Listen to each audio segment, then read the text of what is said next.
Romanos capítulo 8, versículo 18. Eu quero trazer uma mensagem com esse tema, a balança da vida cristã.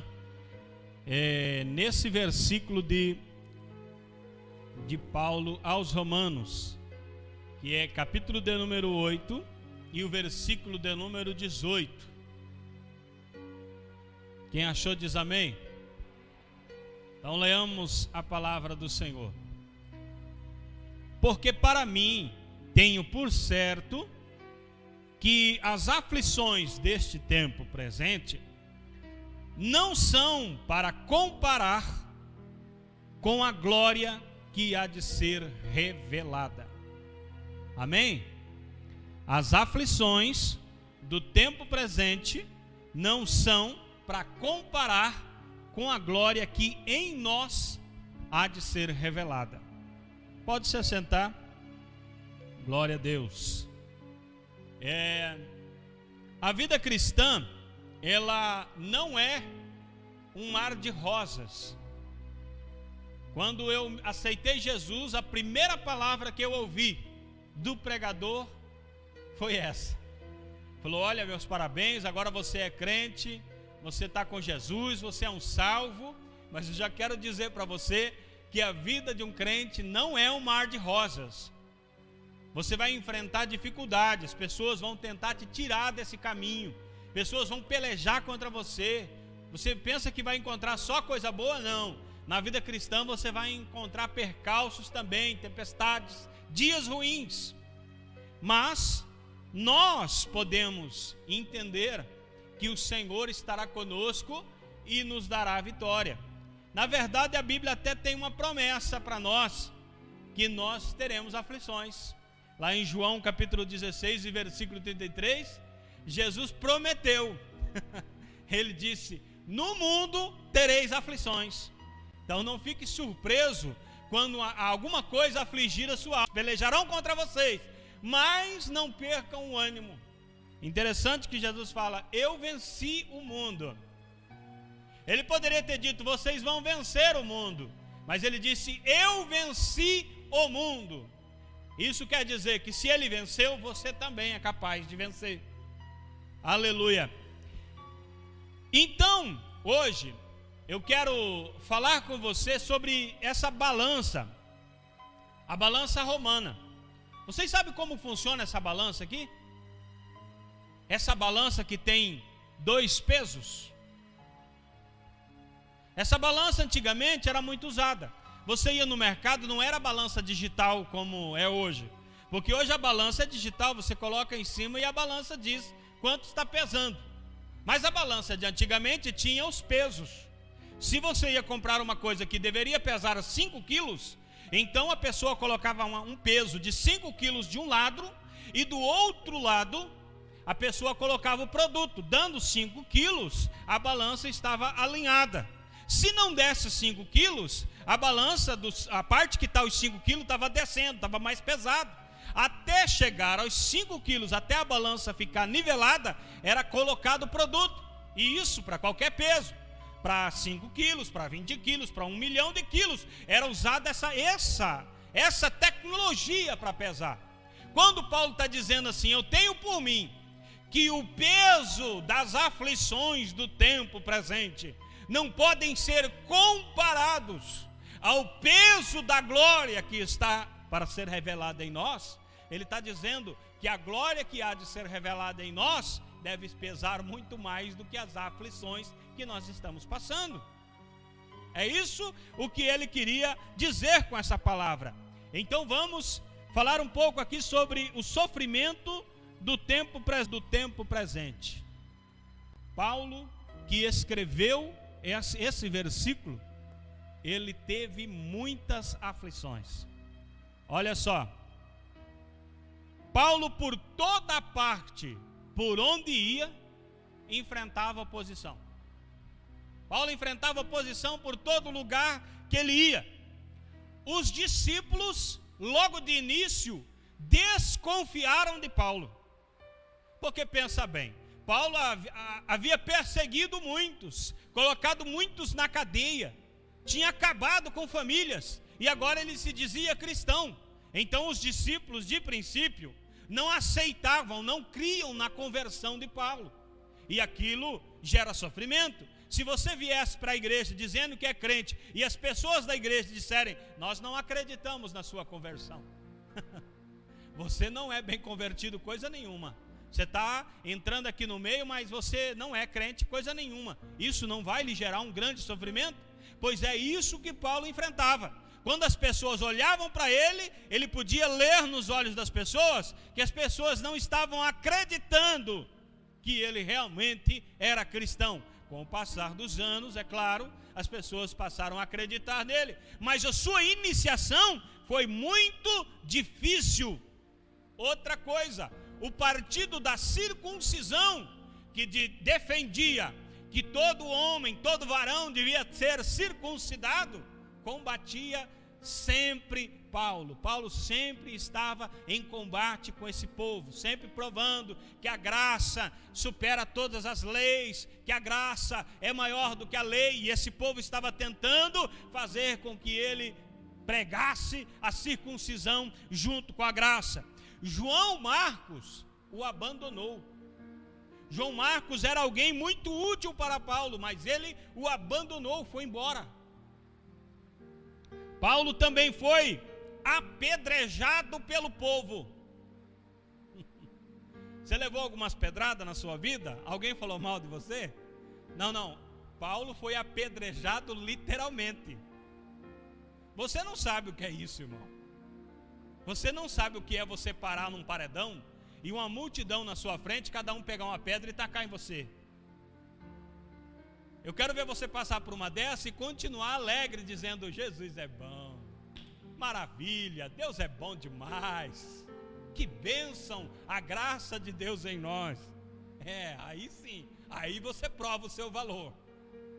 Ele foi açoitado várias vezes, e o açoitamento romano não era tipo uma varinha daquelas que as crianças têm medo nas costas. O chicote era de arrancar, de rasgar a pele. Era terrível, irmão.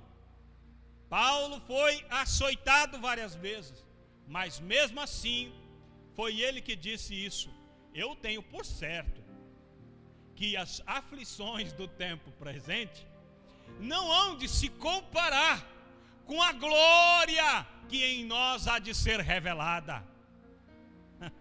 Agora eu quero falar um pouco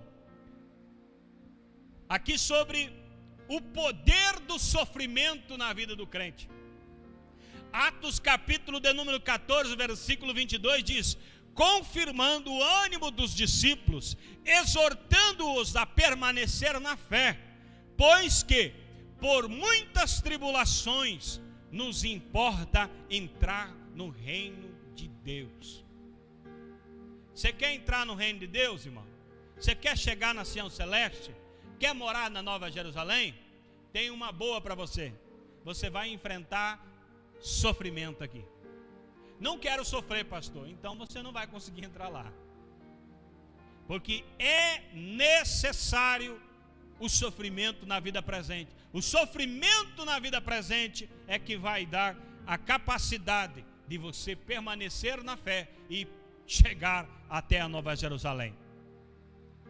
Primeira coisa que o sofrimento faz nas nossas vidas, ele mostra-nos a nossa dependência de Deus.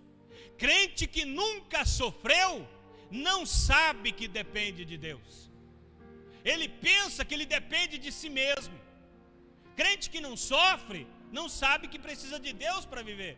Mas não existe crente que não sofre. Todo crente sofre. Então o sofrimento deve gerar em nós um sentimento de que pela nossa força física não conseguiremos, mas somente com a graça, com o poder de Deus. Então, irmão, em vez de murmurar, canta. Em vez de lamentar, glorifica, porque o sofrimento, ele está fazendo algo muito importante na sua vida cristã. Uma das coisas que ele está fazendo, ele está mostrando que você depende de Deus. Se você não entender que depende de Deus, você vai se dar mal no final. Você precisa entender, você depende de Deus, e é o sofrimento que mostra isso para você. Quando você está em sofrimento, em agonia, você se lembra de clamar: Senhor Deus, me salva. Não foi assim com Pedro? Andando em cima da água, ele estava tranquilo, mas quando ele afundou, ele gritou: Senhor, salva-me.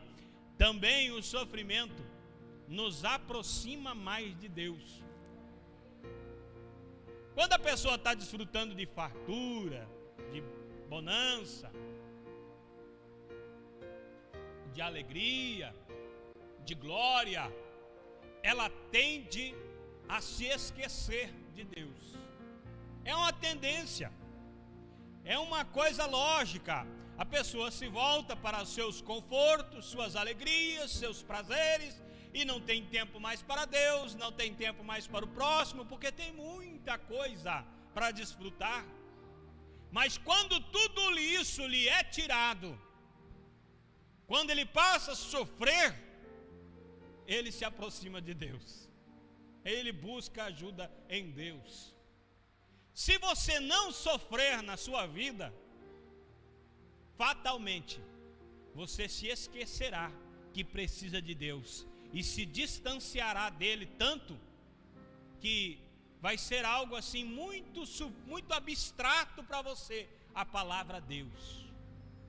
Mas toda vez que você enfrenta um momento difícil, a primeira coisa que te vem à cabeça é: oh meu Deus, misericórdia, Deus. É o sofrimento te aproximando de Deus. Então dê glória a Deus pelas suas tribulações, pelas as tuas adversidades, porque o sofrimento também tem poder de te aproximar de Deus. Mas não só isso, as tribulações nos unem em propósito. Por que toda igreja que você vai, você vê eles fazendo campanha da porta aberta, campanha da multiplicação, campanha da restauração, campanha do milagre, o cesto que vai se encher, o celeiro que vai se encher, a porta que vai ser escancarada. Por quê? Porque as pessoas estão sofrendo e se unem numa mesma vontade, num mesmo propósito. As pessoas que têm a vida muito abastada tendem a se distanciar uma das outras, mas as pessoas que vivem em momento de aflição, em sofrimento, tendem a se unir, tendem a procurar uns aos outros para se ajudar. E vai aqui o meu conselho: se você está sofrendo, não sofra sozinho, procure alguém para sofrer com você, chore junto com ele. Vai aparecer alguém que vai te ajudar, que vai resolver chorar com você. A Bíblia mesmo diz: chorai com os que choram. Alguém de bom coração vai estender o ombro para você e vai chorar junto. O sofrimento faz com que nos unimos, nos juntemos, busquemos a Deus juntos. Mas também o sofrimento, irmão, ele tem um poder muito grande, que ele produz experiência em você. Sabe quem pode ajudar um drogado? De verdade, poder ajudar mesmo, para tirar ele das drogas? Um ex-drogado. Porque se a pessoa que nunca usou droga, ele chega lá e começa a pregar: olha que Deus amou o mundo, porque Deus tem poder, o Consolador te enche o coração. Aí a pessoa olha para você e fala: quando foi que você teve um momento mais ou menos assim? E a pessoa diz: não, eu nunca tive essa experiência, mas eu sei que Deus é bom, que Deus é misericordioso. Agora, o ex-drogado, ele chega e diz: Deus amou o mundo de tal maneira que deu o seu Filho unigênito para salvar a tua alma. E a pessoa: mas como que você pode dizer assim? O que você está falando? Ele fala: eu já estive aonde você está, eu já passei por onde você estava, e eu ouvi a voz de Jesus assim como você estava, eu ouvi a voz de Deus e Ele me libertou. Eu tenho uma experiência para passar para você. Sabe qual casal tem poder para restaurar o outro casal? Um casal que passou por um sofrimento, estiveram atritos, quase se separaram, tiveram problemas. Então eles vão aconselhar outro casal, e o outro casal: mas ela fala isso, ele fala isso. Aí eles dizem: não, nós já passamos por tudo isso também, nós temos experiência para te ensinar. para te falar, para te conduzir. O sofrimento gera experiência em nós para poder ajudar os outros. E não só ajudar os outros, mas também para ajudar a nós mesmos. Quem nunca sofreu, qualquer coisinha, ele já está desviando. Vai mudar de pastor na igreja. Eu vou desviar. Oh, meu Deus do céu, o que é isso? Não vai chamar mais o cantor. Não quero mais ser crente. Mas a pessoa que passou por dificuldades, passou por problemas, ela encontra forças para passar por todas essas dificuldades, por todas essas barreiras. A perda de um ente querido, ela passa, ela continua, porque ela tem experiência, ela já sofreu e ela consegue passar. Também o sofrimento ensina-nos a disciplina de Deus. Sabe o que a Bíblia diz lá em Salmo 119, versículo 71? O salmista disse: foi-me bom ter sido afligido, para que aprendesse os teus estatutos. O que ele estava dizendo é assim: antes de passar por aflição, eu andava errado, eu não entendia nada, andava segundo o meu pensamento, mas quando eu padeci, eu sofri aflição, então eu mudei o meu comportamento, e agora eu amo a tua lei, eu quero seguir o Senhor, quero servir ao Senhor. Então, o sofrimento, ele melhora o seu caráter, ele melhora a sua vida cristã. Se você não sofre, o seu caráter vai ficando ruim, distante de Deus. Mas quando você é afligido, quando você passa por uma tribulação, um sofrimento, você se volta para Deus e entende que é Deus colocando a casa no lugar. A lei da semeadura, o sofrimento também serve como punição. Olha, eu coloquei aqui, melhor é sofrer a correção de Deus do que a punição eterna. Quando você estiver colhendo o que você plantou, dê glórias a Deus. Não, irmão, eu estou falando sério. Você amaldiçoou uma pessoa sem querer, mas quando saiu aquela palavra, você disse: meu Deus, eu não devia ter falado isso, mas já falou, e não voltou atrás, não pediu desculpa, ficou com aquilo. E depois você está vendo que você está colhendo aquela palavra de maldição, está sofrendo. Dê glória a Deus. Sabe por quê? Porque é Deus corrigindo você. Agora, se você fizer o que é mal, fizer o que é errado, amaldiçoar, fizer tudo errado, e Deus não te corrigir, fique preocupado. Porque Deus corrige, Deus açoita aqueles que Ele ama. Se Ele está corrigindo, é porque Ele não quer perder você. Agora, se Ele deixou você de lado, é semelhante ao pai que abandona um filho. Não, esse eu não quero mais nem conversa. Irmão, aí a situação é complicada. Esse filho foi deserdado, foi perdido, jogado fora da família. Então, quando você está plantando, está colhendo, dê glória a Deus, porque Deus vai estar contigo e vai te abençoar. Gálatas 6:7 diz assim, eu peguei a tradução da Bíblia Viva, porque é uma tradução mais viva. Não se iludam, lembrem-se de que vocês não podem desprezar a Deus e escapar. Um homem sempre colherá justamente o produto da semente que ele plantou. A lei da semeadura é algo real. O sofrimento também nos lembra o que o pecado é capaz de fazer. Ele faz vir à tona a nossa mente que o pecado é destruição, é morte. No jardim do Éden, antes do pecado, tudo estava certo, não havia sofrimento. As coisas funcionavam tudo perfeitamente. Não precisava suar para conseguir qualquer coisa. Tudo vinha na mão, estava tudo maravilhoso. Mas aí o homem pecou. E quando o homem pecou, Deus disse: do suor do teu rosto você vai comer. Você vai sofrer para conquistar, para conseguir. Então o sofrimento também nos lembra que o pecado, ele gera mais e mais sofrimento. E o sofrimento também faz nos valorizar ainda mais a vida eterna. Quando a vida é muito boa aqui na terra, irmão, quando a pessoa tem de tudo aqui, ela pensa que não existe mais céu. Até tem um hino que fizeram, Dedos de Davi, fez um hino assim, ó, o céu não é aqui. O céu não é aqui. Por quê? Porque a igreja do tempo presente está desfrutando de uma paz com todos. Não tem muita perseguição, está vivendo muito bem.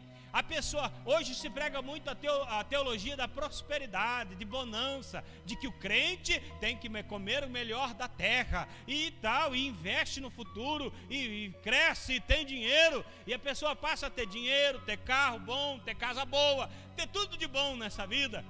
E quando se fala em arrebatamento, até dá um choque no coração, porque ela pensa, puxa, eu vou ter que deixar todas essas coisas que eu conquistei aqui, deu um trabalhão para me conseguir esse carrão, e agora se eu for arrebatado, eu vou ter que deixar o carro.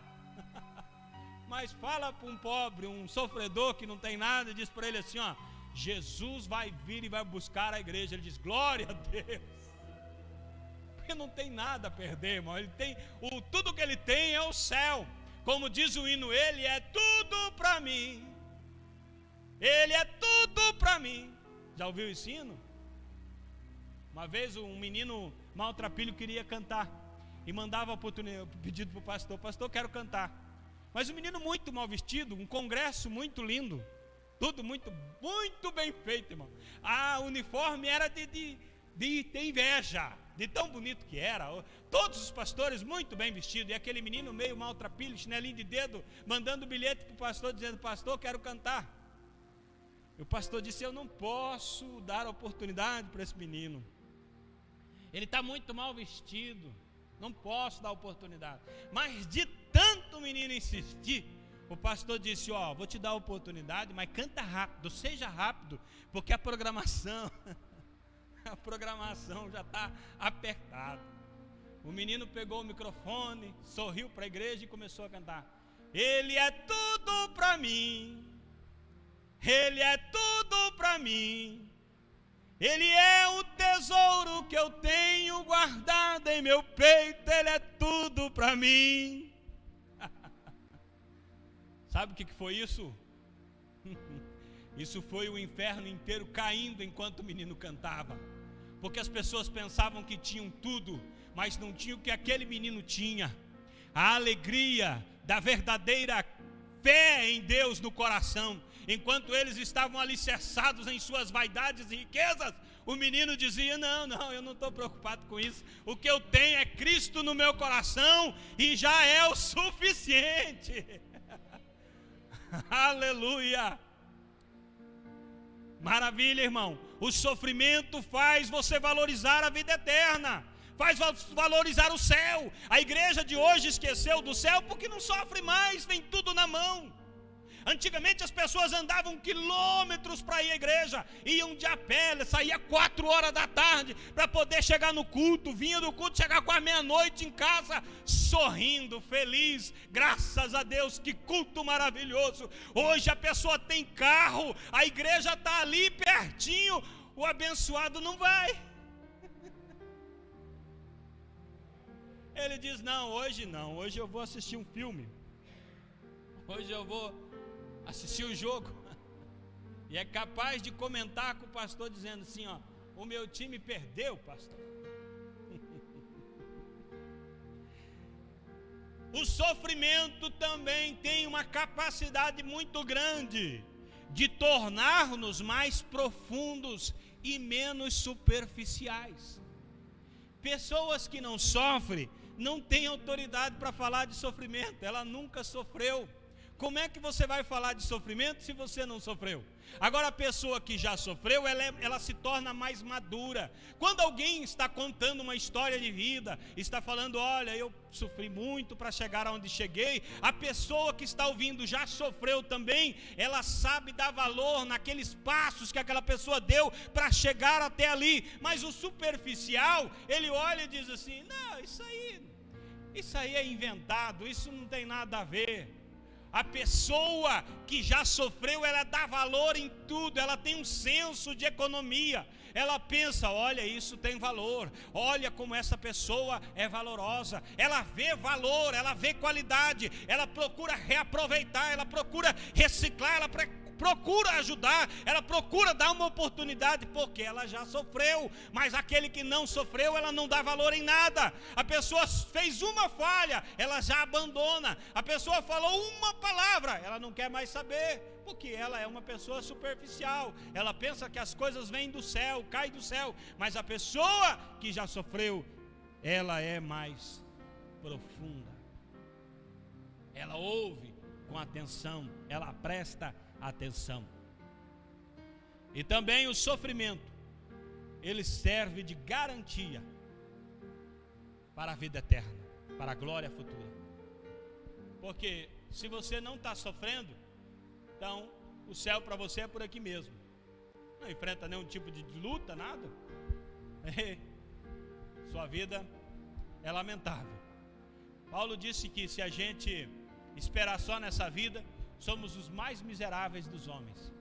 Mas se enfrentarmos dificuldades, frustrações, decepções, pessoas se levantarem contra nós, caluniarem, mentirem, Jesus disse: exultai e alegrai, porque grande é o vosso galardão. Por quê? Porque assim, desse jeito, perseguiram os profetas que foram antes de vós. Você acha que a vida de profeta era fácil? As pessoas de hoje dizem: eu sou profeta do soberano, eu sou profeta do Senhor. Não, você tem que ler um pouquinho a Bíblia e entender o que era a vida de um profeta. Profeta sofria muito, mas grande foi o galardão de todos os profetas que sofreram pela causa do Senhor Jesus. A segunda parte da palavra diz: a glória que em nós será revelada. Lá em 1 Coríntios, capítulo de número 2, e versículo de número 9. Olha só, como está escrito: as coisas que o olho não viu, o ouvido não ouviu, e não subiram ao coração do homem. Não sei se é desse lado ou desse lado. Um lado é a razão, o outro lado é o... mas eu acho que é o lado... não subiram ao coração do homem, são as que Deus preparou para os que o amam. As irmãs estão rindo, porque esses tempos atrás o pastor estava falando de um pastor, eu vi um vídeo do pastor falando do coração, ele batia desse lado: coração. Alguém tinha que avisar para ele que o coração é do outro lado. Então, o coração. Mas o coração que a Bíblia fala é a mente, a emoção, a sua vida diante de Deus, a sua alma. O coração que a Bíblia fala não é esse órgão, ela está falando de você, da sua identidade diante de Deus. Aí, eu sei que tem uma parte no cérebro, mas não sei que lado fica, se é do esquerdo ou do direito, que é a parte da emoção. Primeira coisa que a Bíblia nos dá de glória que em nós é revelada. Primeira coisa: filhos de Deus. Irmão, o povo diz aí: eu também sou filho de Deus. Não, você não é não. Se quiser ser filho de Deus, vai ter que entregar a vida para Jesus. Se não for por Jesus, não é filho de Deus, irmão.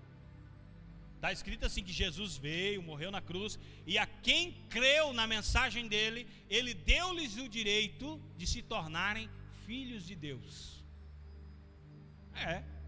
Se através de Cristo você se torna filho de Deus. Se não for assim, você é criatura de Deus, criação de Deus, criado por Deus. Mas se quiser ser filho de Deus, vai ter que entregar o coração para Jesus e viver para Deus. Aí você é filho de Deus. O próprio Romanos 8, versículo de número 16, nós estamos falando do versículo 18. O versículo 16 diz: o mesmo Espírito testifica com o nosso espírito que somos filhos de Deus. Irmão, preste bem atenção. O Espírito de Deus, ele atesta, ele não sugere, ele não dá uma dica para você, ele testifica. Sabe um documento, quando você faz uma declaração e você quer que aquela declaração tenha um valor judicial, aí você vai no cartório e faz um reconhecimento de assinatura, reconhecimento de que aquele documento é válido. O cartório faz um reconhecimento de firma. É isso, atestando a verdade que você é filho de Deus. O Espírito não está dizendo ao seu ouvido: ei, talvez você seja. Não, ele está dizendo: ei, você é filho de Deus. É verdade, você é filho de Deus. A primeira coisa que deve acontecer quando você é de Deus, quando você é de Jesus, quando você entregou realmente o coração, o Espírito Santo deve fazer com que você entenda que você é filho de Deus.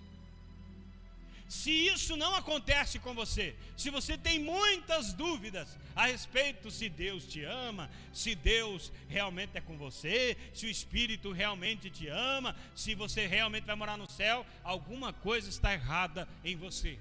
Porque se o Espírito de Deus mora dentro de você mesmo, o Espírito vai dizer: ei, você é filho de Deus.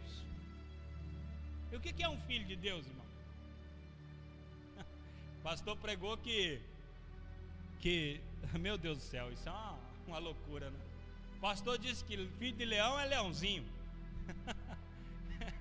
Filho de águia é águiazinha. Filho de boi é boizinho. E assim por diante. Ele foi no raciocínio. Aí, filho de Deus, um deusinho. Falei: você não sabe de nada, rapaz. Que loucura é essa? Nós não somos deusinhos, mas nós somos filhos de Deus. Qual é a característica importante de um filho? O filho deve, na sua característica de vida, denunciar de quem ele é filho. Se você é filho de Deus, as pessoas ao olharem para você, elas devem pensar: esse aí é filho de Deus. Os filhos do diabo, as pessoas olham e dizem: devem ser filhos do diabo pelas obras que fazem. Mas os filhos de Deus, as pessoas têm que olhar e dizer: só pode ser um filho de Deus. Olha como ele fala, olha como ele estende a mão, olha como ele faz, olha como ele se manifesta, olha como ele entra, olha como ele sai, olha como ele se expressa. Ele é um filho de Deus, só pode ser. Assim como aconteceu com Eliseu, que passava na frente da casa da mulher, e a mulher falou assim: esse cabra é diferente dos outros. Chamou o marido e disse assim: ó, eu tenho observado que tem um homem que passa por aqui, e aquele homem só pode ser um homem de Deus. Por quê? Porque o seu comportamento é um comportamento de homem de Deus. Assim é conosco. O nosso comportamento denuncia de quem é que nós somos filhos. Então, glórias a Deus, enquanto as pessoas estiverem olhando para nós e dizendo: é filho de Deus. Também a palavra do Senhor diz, em primeira epístola de João, capítulo 3, versículo 2: amados, agora somos filhos de Deus. Quando? Agora nós somos filhos de Deus. E ainda não é manifesto o que havemos de ser, mas sabemos que quando Ele se manifestar, olha só, irmão, a glória que está reservada para se manifestar em nós, quando Ele se manifestar, quando quem se manifestar? Jesus, seremos semelhantes a Ele. Você vai ficar igualzinho Jesus, semelhantes a Ele, porque assim como é, o veremos. Você é o espelho da glória de Deus. O propósito de Deus é formar Cristo em você. Você tem que se tornar Cristo. Esse é o objetivo. Você tem um padrão a ser seguido: Jesus ou Cristo, e é lá que você vai chegar. Você é filho de Deus hoje, mas você vai se tornar assim como Jesus é, perfeito, incorruptível, santo, totalmente divino. Aleluia. Mas também Romanos 8:17. Nós estamos em Romanos 8:18 falando.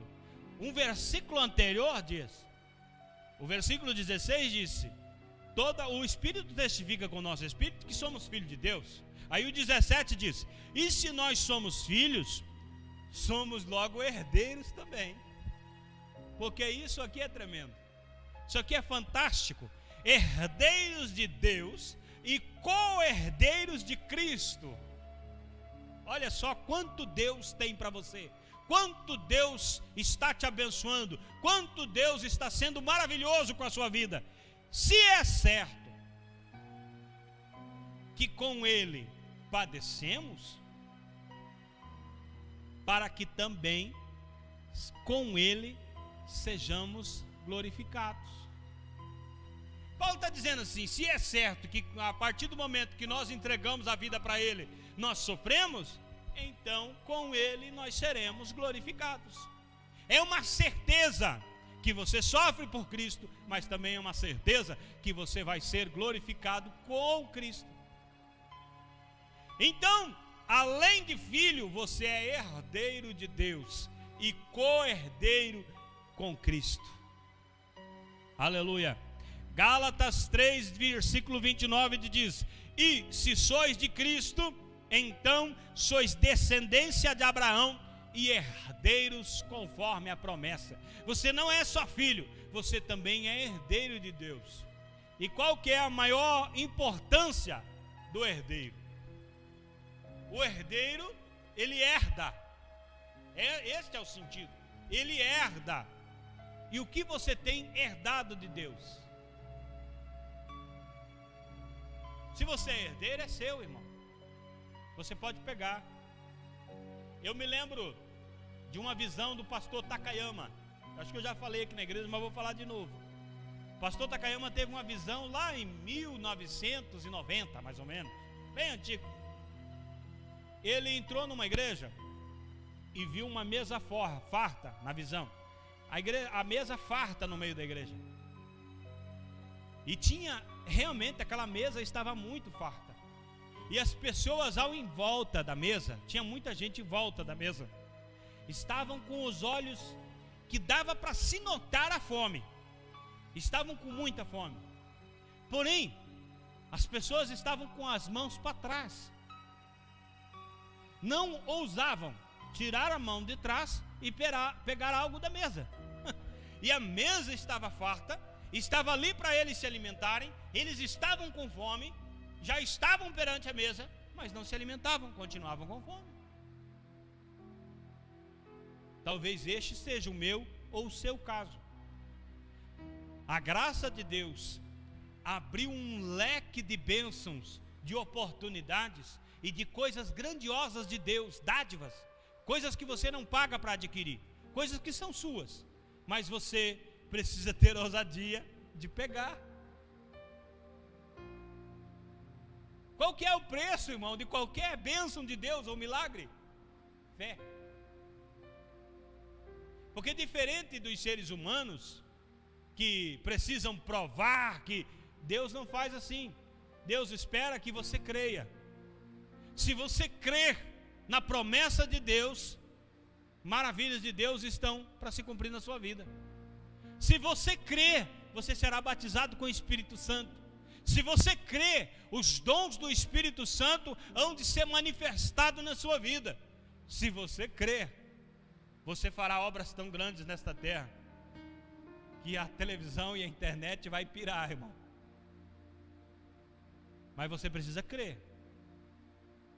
Isso não parte do pastor da igreja, não parte do lugar em que você está inserido, não parte das pessoas que estão pregando, parte de você. Se você crer, não é a minha mão que tem poder de fazê-lo poderoso na terra, é você. É você quem crê. E se você crê, um rio de água viva vai correr dentro de você. E se você crê, você nem morre. Se você crê, você muda os montes de lugar. Mas aí você precisa crer. Você precisa tomar posse. E está falando aqui na palavra: herdeiros de Deus e co-herdeiros com Cristo. É muito grande o que Deus tem para você, irmão. Por isso que lá no começo eu coloquei o versículo: o que o olho não viu, o ouvido não ouviu, nem subiu ao coração. Ou seja, você nunca viu nada igual, você nunca ouviu nada igual ao respeito disso, nunca. E a sua mente nunca foi capaz de imaginar tudo que Deus tem preparado para você. Ah, irmão, mas eu sonho alto. Os sonhos de Deus estão muito acima disso. Ah, irmão, mas irmão, você... Não, mas eu vi um filme, e no filme não fizeram nada. Deus é muito além. É muito além. A sua capacidade de imaginar não consegue abrir o entendimento para entender tudo que Deus tem para você. É muito grande. Colossenses 3:4 diz: quando Cristo, que é a nossa vida, se manifestar, então também vós vos manifestareis com Ele em glória. É promessa de Deus, é de Deus isso. Você será glorificado com Cristo. Você será glorificado com Cristo. 1 Tessalonicenses capítulo 4, versículo 17, a palavra diz assim: seremos arrebatados juntamente com eles nas nuvens, a encontrar o Senhor nos ares, e assim estaremos para sempre com o Senhor. Você nunca mais vai se separar de Cristo. Nenhum demônio, nem o próprio Satanás vai poder te tirar da presença de Deus. Você estará para sempre com o Senhor, para sempre. Se você morrer, você está salvo, irá ressuscitar e estará para sempre com o Senhor. Se você permanecer vivo até o dia do arrebatamento, você será arrebatado e estará para sempre com o Senhor. E por mais que o inferno trame, por mais que Satanás maquine e peleje contra a sua vida, jamais ele vai poder tocar em você, tirar você da presença de Deus, porque a palavra do Senhor está dizendo: estaremos para sempre, por toda a eternidade, por séculos dos séculos, com o Senhor. E você preocupado com essa lutinha que você está passando, deixa isso para lá, irmão. Estar para sempre, a eternidade com Deus, é muito superior. 1 Coríntios capítulo 15, 54 diz: e quando isto, está falando do corpo humano, que é corruptível, se revestir da incorruptibilidade. Olha que palavra, incorruptibilidade. Não vou arriscar falar mais uma vez, senão eu não consigo, talvez eu erre. E isto que é mortal, se revestir da imortalidade. Olha aí, irmão, o sonho de qualquer ser nessa terra é ser imortal. As pessoas fazem de tudo, desde que o mundo é mundo, as pessoas querem ser imortal. Mas aquele que entregou a vida para Cristo, este realmente, a palavra está garantindo, será imortal. A morte nem chega perto mais, é imortal. O imortal, sabe qual que é o desejo do imortal? Viver para sempre, sempre vivendo. Essa é a essência da imortalidade. Não morre mais, vive. E sabe que o que é bom da vida é viver. Porque já pensou, irmão, se você nesse sofrimento fosse imortal? Uma vida de sofrimento, você não consegue se levantar, sempre sofrendo, mas imortal. Nunca morre, sofrendo 1000, 2000, 3000, 5000, 1 milhão de anos sofrendo. Não é isso. Quando o seu corpo se revestir da imortalidade, é porque a vida de Cristo, que já está hoje dentro de você, ela chegou no seu ápice, e você agora não está desfrutando de uma vidinha, de momentos com Deus. Não, você está vivendo a vida eterna. A plenitude da glória de Deus está dentro de você, e realmente agora não há por que morrer. O desejo é viver para sempre. Aleluia. Para mim correr, para nós encerrarmos essa pregação de hoje, porque se prolongou o tempo. Não se podem comparar 2 Coríntios capítulo 4, versículo diz assim, versículo 17: a nossa leve e momentânea tribulação. Preste bem atenção. Tudo que você passa nessa vida, qualquer luta que seja, mesmo que seja monstruosa para você, aos seus olhos, é leve e momentânea. Por quê? Porque é pequeno mesmo, comparado à glória que Deus tem para você. Quem está falando aqui são pessoas que sofreram. Quem está falando aqui é Paulo. Paulo sofreu muito. Ele disse: a nossa leve e momentânea tribulação produz para nós um peso eterno de glória. Quando coloca na balança o peso da glória, a sua tribulaçãozinha some. É muito mais peso a glória do que a tribulação. Hoje, quando você está vivendo o momento da tribulação, você chega ao ponto de dizer: Deus, eu quero morrer, tira minha vida, porque o sofrimento é muito. Mas é porque você só está focado no momento, é porque você só está olhando aquele momento. Deus não. Deus está vendo você aquele momento, está vendo você superando aquela luta, e está vendo você cantando no coral dos remidos, está vendo o dia que você foi arrebatado, que você está na glória com Ele. Ele está vendo toda a sua vida, Ele já está vendo lá na frente a glória de Deus manifestada completamente em você. O momento pode ser terrível, mas não desista jamais, porque existe muita graça, muita glória do Senhor. 1 Pedro capítulo 4, versículo 13, Pedro diz assim, alegrai-vos. Olha que bênção, irmão, nós podíamos ter mais um dia para pregar isso aqui, né? Alegrai-vos no fato de serdes participantes das aflições de Cristo, para que também na revelação da sua glória vos regozijeis e alegreis. Pedro está dizendo assim, alegrem-se por estar sofrendo. Olha só, momento de sofrimento, geralmente as pessoas tendem a murmurar, reclamar, culpar alguém. Não, eu estou passando isso porque fizeram isso, eu estou passando isso porque me trouxeram para cá. Se tivessem feito diferente, eu não estaria aqui hoje sofrendo. Não, se você está sofrendo, glorifique a Deus, fique alegre, fique contente, mostre que você realmente é um servo de Deus. Os discípulos, eles quando eles sofreram, quando eles foram presos, eles ficaram felizes por estar sofrendo. Lá em Atos capítulo 5, alguma coisa assim, se não me falha a memória, é Atos 5.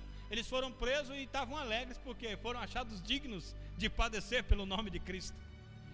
Também renúncia ao prazer terreno. Lá em Hebreus capítulo 11, que é o capítulo da fé na Bíblia, versículo 25 e 26, diz assim, escolhendo antes ser maltratado com o povo de Deus, do que por um pouco de tempo ter o gozo do pecado. Ser maltratado, está falando de Moisés. Moisés foi maltratado juntamente com o povo de Deus, ao invés de desfrutar as riquezas do império do Egito. Ele preferiu sofrer, porque depois haveria uma recompensa muito maior. Lembre-se de Estevão.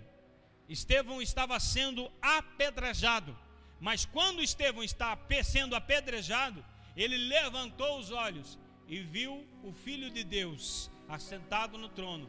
E enquanto ele está tendo essa visão, preste bem atenção no que eu vou dizer agora, enquanto ele está olhando para a glória de Deus e está vendo Jesus, está vendo o trono, ele está pleno, está com a sua fé em dia, e ele ainda está pedindo para que Deus perdoe aqueles que lhe estão lhe apedrejando. Enquanto seus olhos estiverem na glória de Deus, você não vai ter problema com quem está caluniando você, com quem está difamando você, com quem está atirando em você, com quem está tentando puxar o teu tapete. Você vai continuar com a graça de Deus. Não tire os olhos da glória, porque assim como Estevão venceu, você também vai vencer. Um pouquinho mais para frente, do Romanos 8,18, diz assim, ó: e da mesma maneira também o Espírito ajuda em nossas fraquezas. Aqui está o segredo para você vencer todas as tribulações. O Espírito Santo de Deus, Ele vai te dar capacidade para vencer. Eu lembro-me agora de uma história que li de um livro. Um homem estava amarrado a um poste para ser morto. E quando ele estava sendo açoitado naquele poste, e ele sabia que ia morrer, a sua fé começou a titubear, e ele começou a enfraquecer-se, e ele orou a Deus e disse: Senhor, dá-me algo para que eu possa suportar, para que eu possa continuar, porque já estou fraquejando. E imediatamente o Espírito Santo desceu sobre ele, e ele começou a falar em línguas estranhas. Aleluia. E as pessoas fizeram o que fizeram, mas ele continuava cheio da glória de Deus e convicto da recompensa na eternidade. Aleluia. O Consolador é o que você precisa. O Espírito Santo de Deus dentro de você, se movendo em você, te ajudando, te ensinando a orar, te ensinando a andar, te guiando com as suas palavras. Quando você vai falar, o Espírito Santo põe as palavras na tua boca. O Espírito Santo te guia, te orienta. E todos aqueles que são guiados pelo Espírito, estes são filhos de Deus. Então você precisa do Espírito Santo de Deus. Vamos colocar de pé. Aleluia.